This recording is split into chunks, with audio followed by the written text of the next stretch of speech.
من الشيطان الرجيم.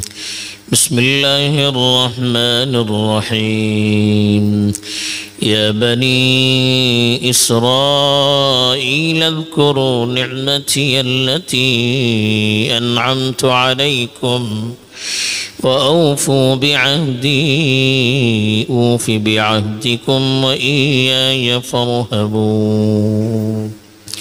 الحمد للہ الصلاة والسلام علی رسول اللہ من والما بعد. اس سے پہلے حضرت آدم علی نبینا علیہ وآلہ السلام کا تذکرہ تھا. پھر شیطان کا کیریکٹر بیان کیا گیا تھا کہ کس طرح سے وہ انسانوں کو پھسلانے کی کوشش کرتا ہے، اور آدم علیہ السلام سے کس طرح سے انہوں نے لغزش کروائی، کیسے ان کو پھسلایا، اور اس کی وجہ سے کس طرح سے ان کو جنت کی نعمتوں سے وقتی طور پر محروم کیا گیا، اس کا تذکرہ تھا. پھر جب دنیا میں بھیجا جا رہا تھا تو وصیت کی گئی تھی کہ میری ہدایت آئے گی، اس کو جو قبول کرے گا وہ کامیاب رہے گا، جو قبول نہیں کرے گا وہ نامراد ہوگا. اب جو آیات تلاوت کی گئی ہیں اس میں تقریباً 100 آیات اگلی جو ہیں، بلکہ 100 سے بھی زائد آیات ہیں، وہ بنی اسرائیل کے متعلق ہیں. بنی اسرائیل حضرت یعقوب علیہ السلام کی اولاد کو کہا جاتا ہے. اسرائیل حضرت یعقوب علیہ السلام کا نام تھا. اسرائیل کے معنی علماء نے لکھے ہیں کہ عبداللہ کی، ایل کے معنی اللہ، اسرا کے معنی عبد، عبداللہ اللہ کے بندے. حضرت ابراہیم علیہ السلام کی 2 اولاد مشہور تھی، ایک حضرت اسماعیل اور ایک حضرت اسحاق. حضرت اسماعیل کی اولاد میں اللہ کے رسول صلی اللہ علیہ وسلم تھے، اور حضرت اسحاق کی اولاد میں حضرت یعقوب تھے، اور ان سے جو اولاد چلی وہ بنی اسرائیل کہلائی. اب ان کا اللہ تعالیٰ نے خاص طور پر تذکرہ کیا ہے،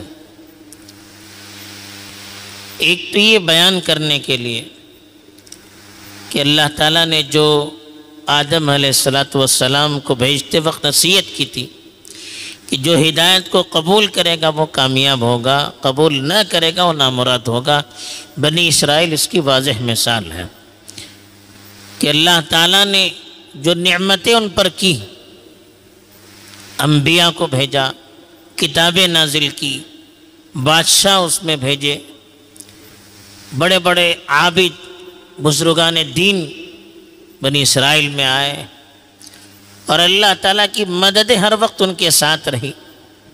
فرعون سے ان کو نجات دیا، دریا میں ان کے لیے راستے بنائے، آسمان سے ان کے لیے سائے کروائے، اور آسمان سے ان کے لیے من و سلوہ اتروائے.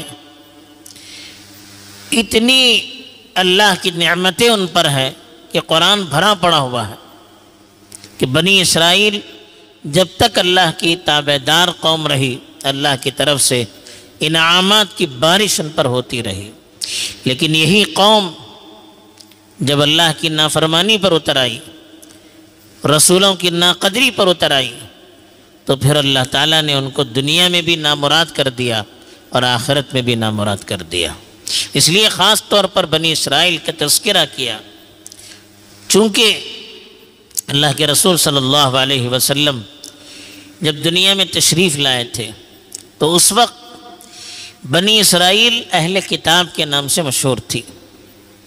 خاص طور پر مدینے کے آس پاس جو یہودی تھے، شام وغیرہ میں جو یہودی تھے، اور اکثر عیسائی بھی بنی اسرائیل سے تعلق رکھتے تھے اور اہل کتاب کہلاتے تھے. اللہ کی جو پچھلی کتاب تھی اس کے مخاطب وہ خود اپنے آپ کو قرار دیتے تھے، بلکہ اس کا حامل قرار دیتے تھے. اور اہل کتاب کا مطلب ہی یہی ہے کہ پچھلی جو کتابیں تھیں اس کے حامل، اس کو اپنے پاس رکھنے والے.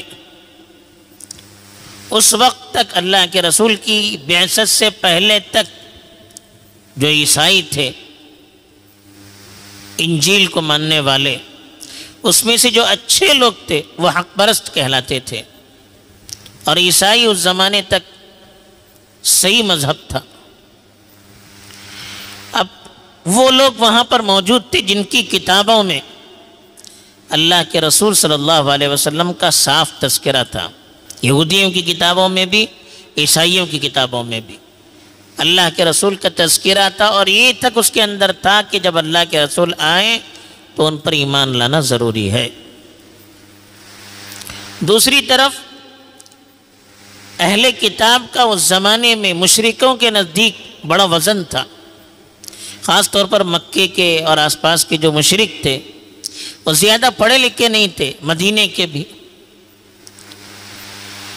اہل کتاب ان میں پڑھے لکھے کہلاتے تھے، دینی مسائل میں اور اہم مسائل میں یہ لوگ اہل کتاب کی طرف رجوع کرتے تھے، اور اہل کتاب کا کسی چیز کو قبول کرنا ان کے نزدیک بڑا وزن رکھتا تھا، اور اگر اہل کتاب کسی چیز کو قبول نہیں کر رہے ہیں اس کا مطلب یہ ہوتا تھا کہ وہ چیز صحیح نہیں ہے۔ اس لیے خاص طور پر اہل کتاب کو خطاب کیا گیا، بنی اسرائیل کو خطاب کیا گیا۔ اس وقت آس پاس کے جو یہودی تھے وہ خاص طور پر بنی اسرائیل سے تعلق رکھتے تھے، ان کو خطاب کر کے اللہ تعالیٰ نے ایک تو یعقوب علیہ السلام کے حوالے سے ان سے بات کی کہ جس پیغمبر کے تم امتی ہو، جس کی اولاد ہونے کا تم دعویٰ کرتے ہو، اس پیغمبر کا پیغام اور اس پیغمبر کا محمد صلی اللہ علیہ وسلم کا پیغام ایک ہی ہے، اس کی تعلیمات اور یہ تعلیمات ایک ہی ہے۔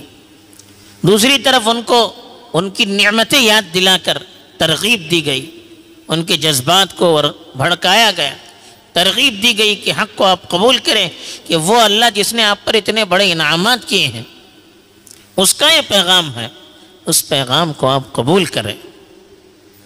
اس لیے خصوصی طور پر بنو اسرائیل کو یہاں پر خطاب کیا۔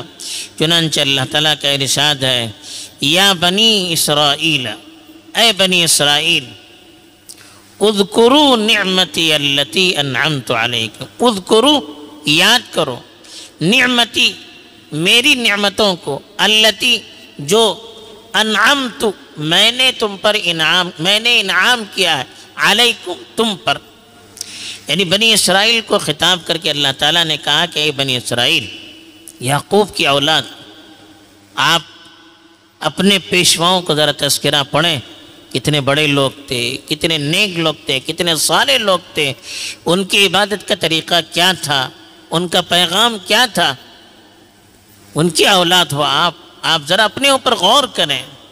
اذکروا نعمتی التی، میری ان نعمتوں کو یاد کرو، التی انعمت علیکم، جو میں نے تم پر کی ہے۔ کیا نعمتیں ہیں؟ وَإِذْ قَالَ مُوسَىٰ لِقَوْمِهِ يَا قَوْمِ اذْكُرُوا نِعْمَةَ اللَّهِ عَلَيْكُمْ، اس وقت کو یاد کرو کہ جب موسیٰ نے اپنی قوم سے کہا کہ اے قوم میری نعمتوں کو یاد کرو۔ کون سی نعمت؟ اللہ علیکم، اللہ کی نعمت کو یاد کرو۔ اذ جعل فیکم انبیاء، اللہ نے تم پر بڑے بڑے انبیاء نازل کیے، وجعلکم ملوکا، اور بادشاہ تم میں بھیجے، وآتاکم ما لم یؤتی احدا من العالمین، وہ نعمتیں تم پر کی اللہ نے جو دنیا کی کسی قوم پر نہیں کی، ان کی کتابوں میں بھی یہ چیزیں تھی۔ تو اسی لیے اللہ نے کہا کہ یہ نعمتیں جو موسیٰ علیہ السلام کے زمانے میں، ان سے پہلے، ان کے بعد اللہ کی طرف سے جو نعمتیں ہوئی ہیں ان نعمتوں کو یاد کرو۔ آپ کی کتابوں میں بھی اس کا تذکرہ ہے، آپ کی تاریخ میں بھی اس کا تذکرہ ہے، کیسے ہر موڑ پر اللہ تعالیٰ نے آپ کی مدد کی، کیسے دشمنوں سے بچایا، کیسے کتابیں نازل کی، کیسے انبیاء بھیجے، کیسے بادشاہ بھیجے، یہ ساری چیزوں کو یاد کرو۔ وَأَوْفُوا بِعَهْدِي، اوفو پورا کرو، بعہدی میرے وعدے کو، اوفی میں پورا کروں گا، بعہدکم تمہارے وعدوں کو۔ عہد کہتے وعدہ، معاہدہ۔ اللہ تعالیٰ نے کہا کہ میرے وعدے کو تم پورا کرو، صحیح طریقے پر پورا کرو، میں اپنا وعدہ تم سے پورا کروں گا۔ اب اللہ کا وعدہ کیا ہے؟ اللہ تعالیٰ نے ان کی کتاب میں ان سے وعدہ کیا تھا کہ جب انبیاء آئے تو انبیاء کی دعوت کو قبول کرنا، ان پر ایمان لانا، اور خاص طور پر یہ جو نبی آخری آنے والے ہیں اس نبی پر ایمان لانا، یہ ان کی کتابوں میں لکھا ہوا تھا کہ اگر آپ نماز پڑھو گے، زکوٰۃ دو گے، اللہ کی باتوں پر عمل کرو گے، لَأُكَفِّرَنَّ عَنْكُمْ سَيِّئَاتِكُمْ، تمہارے گناہوں کو معاف کروں گا میں، وَلَأُدْخِلَنَّكُمْ جَنَّاتٍ تَجْرِي مِن تَحْتِهَا الْأَنْهَارُ، جنتوں میں تمہیں داخل کروں گا جس کے نیچے نہریں بہتی ہوئی ہوں گی۔ قرآن میں بھی اس کا تذکرہ ہے، ان کی کتابوں میں بھی اس کا تذکرہ ہے کہ ایک تو اپنے انبیاء کو ماننا ہے، ان کی شریعتوں پر عمل کرنا ہے، اللہ کی اطاعت کرنا ہے، اور دوسرے جب نبی اللہ کے رسول صلی اللہ علیہ وسلم آئیں گے ان کا ساتھ دینا ہے، ان پر ایمان لانا ہے، ان کی دعوت کو قبول کرنا ہے، ان کی تائید کرنا ہے۔ یہ ان سے معاہدہ اللہ نے لیا تھا، کہا کہ تم میرے وعدے کو پورا کرو، اوفی بعہدکم، میں بھی اپنا وعدہ پورا کروں گا، یعنی تمہیں ثواب دوں گا، جنت میں داخل کروں گا، دنیا میں سربلندی اور سرخوری عطا کروں گا، سکون اور اطمینان کی زندگی دوں گا، باعزت کروں گا۔ یہ ساری چیزیں اللہ تعالیٰ نے ان سے وعدہ کیا، ان کی کتابوں میں بھی اس کا اللہ کی طرف سے ان کو وعدہ کیا گیا تھا، قرآن میں بھی اس کی تائید کی گئی ہے۔ پھر اللہ نے کہا وَإِيَّايَ فَارْهَبُونَ، مجھی سے ڈرو، اس لیے کہ بعض یہودی ایسے تھے جو اللہ کے نبی کے پیغام کو صحیح سمجھتے تھے، اس لیے کہ ان کی کتابوں میں اس کا تذکرہ تھا، لیکن اپنی قوم کے ڈر سے وہ ایمان نہیں لاتے تھے کہ اگر میں ایمان لے آؤں گا تو پھر میری قوم مجھے اپنے عہدے سے دور ہٹا دے گی، میری قوم میری مخالفت اور دشمنی میں آ جائے گی۔ اپنی قوم کے ڈر سے ایمان لانے سے وہ دور رہ گئے، اسی لیے اللہ نے کہا کہ مجھ سے ڈریے، ایّایا فارہبون، مجھے سے ڈریے، اور کسی سے ڈرنے کی ضرورت نہیں ہے۔ اپنی قوم کی مخالفت کے ڈر سے اب ایمان نہیں لائیں گے، اللہ کے رسول کی باتوں کو نہیں مانیں گے تو کتنی بیوقوفی ہے۔ اس لیے کہ یہ دشمنی وقتی دشمنی، اگر دشمنی ہوگی تو، لیکن اگر آپ اللہ سے ڈرے بغیر اللہ کے دین کی مخالفت کریں گے تو جو ناکامی ہوگی وہ ہمیشہ ہمیشہ کی ناکامی ہوگی۔ اللہ سے ڈریے اور اللہ کی باتوں کو قبول کیجئے، اللہ کی مدد آپ کے ساتھ ہوگی اور ہمیشہ ہمیشہ کی کامیابی ہوگی۔ یہ بنی اسرائیل کو خطاب کر کے اللہ تعالیٰ نے ان کو اپنے پیشروؤں کا تذکرہ کر کے، ان کے انعامات کو یاد دلا کر، اللہ کی طاقت اور قدرت کی طرف اشارہ کر کے ان کو دعوت دی ہے۔ پھر اس کے بعد مزید ان کے بارے میں کئی چیزیں بیان کی گئی ہے۔ اللہ تعالی ہمیں بھی سمجھ بوجھ عطا فرمائے اور اللہ کے پیغام کو صحیح سمجھ کر عمل کرنے کی توفیق دے، آمین۔ وآخر دعوانا